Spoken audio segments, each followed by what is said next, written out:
നിങ്ങൾ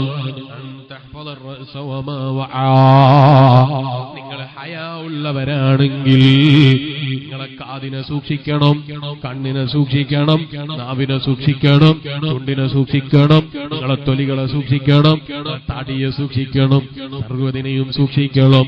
എങ്ങനെ സൂക്ഷിക്കണം? തടിയെ വടിക്കാതെ സൂക്ഷിക്കണം. പരമാവധി താടി വെക്കണം, വടിക്കുന്ന സ്വഭാവം നിർത്തിവെക്കണം. നബിതങ്ങൾ ഇഷ്ടപ്പെടുന്നതിലേക്ക് നോക്കണം, ഖുർആനിലേക്ക് നോക്കണം, സാലിഹീങ്ങളെ മുഖത്തേക്ക് നോക്കണം, ഖുർആന് നോക്കിയിട്ട് ഓതണം. ഓതുമ്പോൾ നാവ് കൊണ്ട് ഖുർആൻ ഓതണം. ഓതാൻ കഴിഞ്ഞില്ലെങ്കിൽ ഓതുന്ന തെറ്റാതെ ഓതുന്ന ഖുർആൻ കേട്ട് കാതിനെ നന്നാക്കണം. കണ്ണുകൊണ്ട് നന്മകളിലേക്ക് നോക്കണം, കഅബയിലേക്ക് നോക്കണം, റൗളാ ശരീഫിലേക്ക് നോക്കണം, അതുപോലെ ഖുർആനിലേക്ക് നോക്കണം, നന്മകളിലേക്ക് നോക്കണം. പ്രിയപ്പെട്ട ഭാര്യയുടെ മുഖത്തേക്ക് നോക്കണം, സുന്നത്താണ്. പ്രിയപ്പെട്ട ഭർത്താവിന്റെ മുഖത്തേക്ക് നോക്കണം, സുന്നത്താണ്. കാരുണ്യത്തോടെ മക്കളെ മുഖത്തേക്ക് നോക്കണം, സുന്നത്താണ്. പ്രിയപ്പെട്ട ബാപ്പയുടെ മുഖത്തേക്ക് നോക്കണം, സുന്നത്താണ്. പ്രിയപ്പെട്ട ഉമ്മയുടെ മുഖത്തേക്ക് കാരുണ്യത്തോടെ നോക്കണം, സുന്നത്താണ്.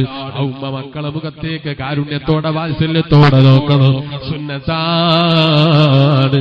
ഇത്തരം നല്ല നല്ല നോട്ടങ്ങൾ കൊണ്ട് കണ്ണിനെ അനുഗ്രഹിക്കണം, നല്ല നല്ല കേൾവി കൊണ്ട് കാതിനെ അനുഗ്രഹിക്കണം, നല്ല നല്ല വാക്കുകൾ കൊണ്ട് നാവിനെ അനുഗ്രഹിക്കണം. അങ്ങനെ തലയെ സൂക്ഷിക്കണേ, നിന്റെ ചുറ്റുമുള്ളതിനെ സൂക്ഷിക്കണേ. ചെറുപ്പക്കാരെ, തലയിലെ മുടിയെ സൂക്ഷിക്കണം. എങ്ങനെ സൂക്ഷിക്കണം? നീളത്തിൽ വെച്ച് സൂക്ഷിക്കണം എന്നല്ല, മറിച്ച് അതേ മുന്നിൽ കുറെ മുടി, പിന്നിൽ തീരെ മുടിയില്ല, ആ നിലക്ക് മുടി വെക്കണം എന്നല്ല, മറിച്ച് അതേ ഹബീബായ നബിതങ്ങൾ പറഞ്ഞതുപോലെ തുല്യമായി വെക്കണം. മുടിയെ സൂക്ഷിക്കണം, താടി നീട്ടി വളർത്തിയിട്ട് താടിയെ സൂക്ഷിക്കണം. അങ്ങനെ സുന്നത്തുകൾ ജീവിതത്തിൽ പകർത്തി ജീവിതം ധന്യമാക്കണം കേട്ടോ. തിന്മകളിൽ നിന്ന് അകന്ന് നിൽക്കണം കേട്ടോ. വിധങ്ങള് വീണ്ടും പറയാണ്, ഒരാ തലയെ സൂക്ഷിക്കണം, എന്റെ ചുറ്റുമുള്ള ഭാഗങ്ങളെ അവയവങ്ങളെ സൂക്ഷിക്കണം. വയറിനെ സൂക്ഷിക്കണം, അതിന്റെ ചുറ്റുമുള്ള അവയവങ്ങളെ സൂക്ഷിക്കണം, സർവ്വതിനെയും ശ്രദ്ധിക്കണം. എന്റെ ഔറത്തിലെ അവയവങ്ങളെ, സ്വകാര്യ അവയവങ്ങള് ഹറാമല്ലാത്ത അതേ ഭാഗങ്ങളിൽ ചെലവഴിക്കണം. എന്റെ വയറിനെ ഹറാമ് കടക്കാതെ സൂക്ഷിക്കണം, ഹറാമ് കടത്താതെ വയറിനെ ശ്രദ്ധിക്കണം. അതുപോലെ വെറുതെ അള്ളാഹു ഇഷ്ടപ്പെടാത്തത് കഴിക്കാതെ ശ്രദ്ധിക്കണം. കള്ള് കുടിക്കരുത് കേട്ടോ, എന്റെ സമ്പത്ത് പിടിച്ചെടുത്ത് കഴിക്കരുത് കേട്ടോ, മറ്റുള്ളവൻ്റെത് കട്ടെടുക്കരുത് കേട്ടോ, ചത്തമാംസം തിന്നരുത് കേട്ടോ, അന്യന്റെ ഗീബത്ത് പറഞ്ഞ് നാവിനെ ദുഷിപ്പിക്കരുത് കേട്ടോ. ആ നിലക്ക് വയറിനെ സൂക്ഷിക്കണം. വിധങ്ങള് പറയാണ്, നിങ്ങൾ മരണത്തെക്കുറിച്ച് ഓർക്കണം, മരിക്കാനുള്ള രംഗത്തെക്കുറിച്ച് ഓർക്കണം. നിങ്ങൾ മരിക്കുമെന്ന ബോധം വേണം. അതേത് സമയത്തും റബ്ബ് വിളിച്ചാൽ തിരിച്ചു പോകണമെന്ന ബോധം വേണം. റബ്ബ് വിളിക്കുമ്പോൾ ഒന്നിലേക്ക് മടങ്ങണമെന്ന ചിന്ത വേണം. ആ റബ്ബ് വിളിച്ചാൽ മടങ്ങലല്ലാതെ കഴിയില്ലെന്ന ഓർമ്മ വേണം. നശിക്കുന്ന ദുന്യാവില്ലേ, ആ ദുന്യാവിനെ പ്രേമിക്കുന്ന സ്വഭാവം കൈയൊഴിക്കണം.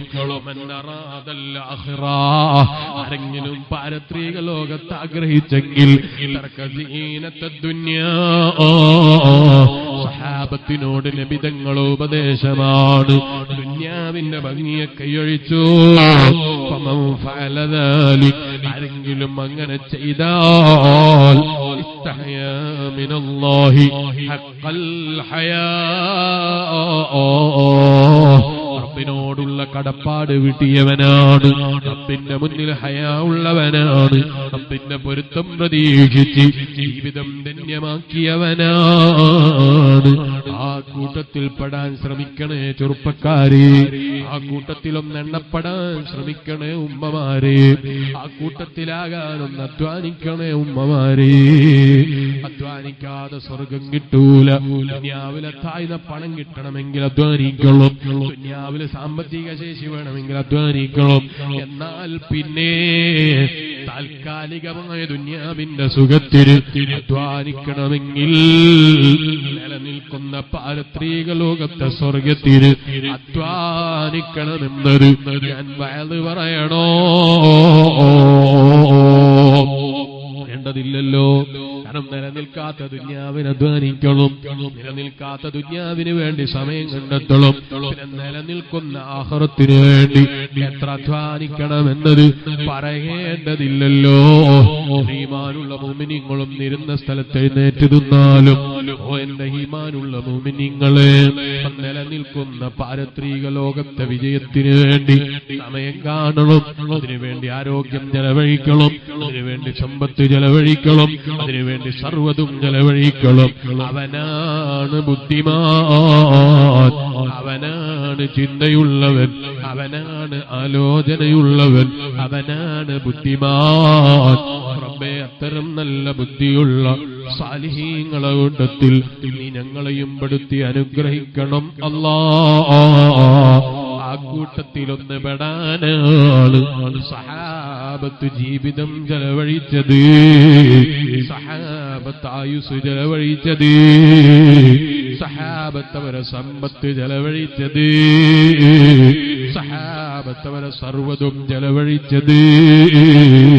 ആ നിലനിൽക്കുന്ന വീട്ടിലെ വിജയത്തിന് വേണ്ടിയാണ്, നിലനിൽക്കുന്ന പാരത്രിക ലോകത്തെ വിജയത്തിന് വേണ്ടിയാണ്.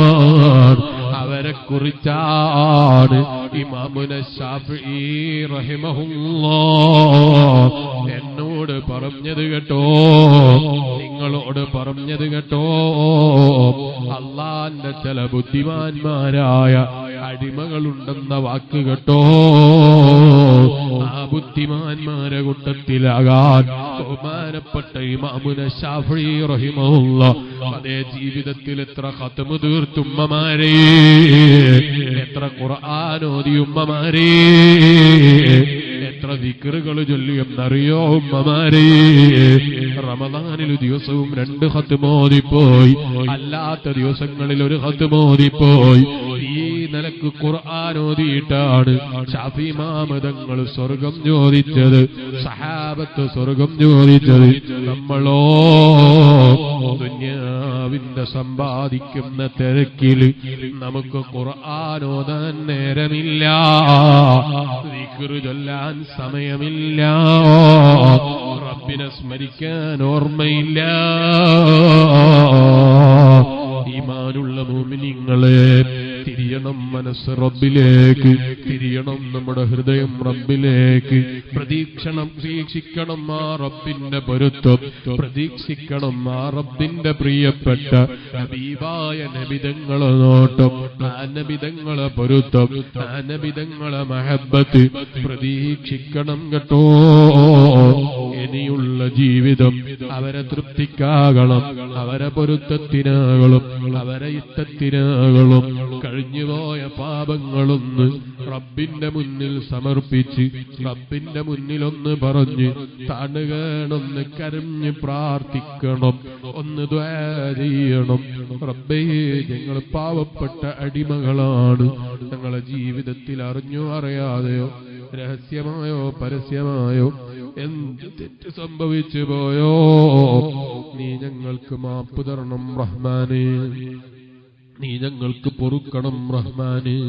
നിന്റെ മഗ്ഫിറത്ത് ലഭിക്കുന്ന സാലിഹീങ്ങളിൽ നീ ഞങ്ങളെ പെടുത്തണം റഹ്മാനേ.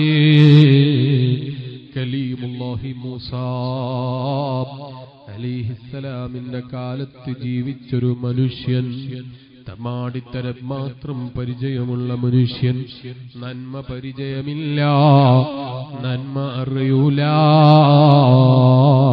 തമാടിത്തരം കൊണ്ട് ബാപ്പക്ക് പൊറുതിമുട്ടിപ്പോയി, മക്കൾക്ക് പൊറുതിമുട്ടിപ്പോയി, കുടുംബങ്ങൾക്ക് പൊറുതിമുട്ടിപ്പോയി, നാട്ടുകാർക്ക് പൊറുതിമുട്ടിപ്പോയി. നാടുകടത്തി ആ ഫാസിഖിനെ, ആ തമ്മാടിയായി ജീവിക്കുന്ന മനുഷ്യരെ നാടുകടത്തി. പക്ഷേ നാടുകടത്തിയിട്ട് വീണ്ടും തിരിച്ചു വരുന്നു. കഴിയുന്നില്ല, സഹിക്കാൻ കഴിയുന്നില്ല. കലീമുല്ലാഹി മൂസ അലൈഹിസ്സലാമിന്റെ അടുക്കലേക്ക് മലക്കുൽ അംലാക്ക് ജിബ്രീൽ അലൈഹിസ്സലാം എന്ന് പറയുന്നു, ഓ നബിയേ, വല്ലാത്ത ശല്യമുണ്ട് ആ മനുഷ്യനെ കൊണ്ട്. അയാളെ ഒന്ന് നാട് കടത്തണം. നാട് കടത്തിയിട്ട് ആ നാട്ടുകാരെ ഒന്ന് രക്ഷപ്പെടുത്തണം, കുടുംബങ്ങളെ ഒന്ന് രക്ഷപ്പെടുത്തണം. കലീമുല്ലാഹി മൂസ അലൈഹിസ്സലാം നാട് കടത്താൻ തീരും.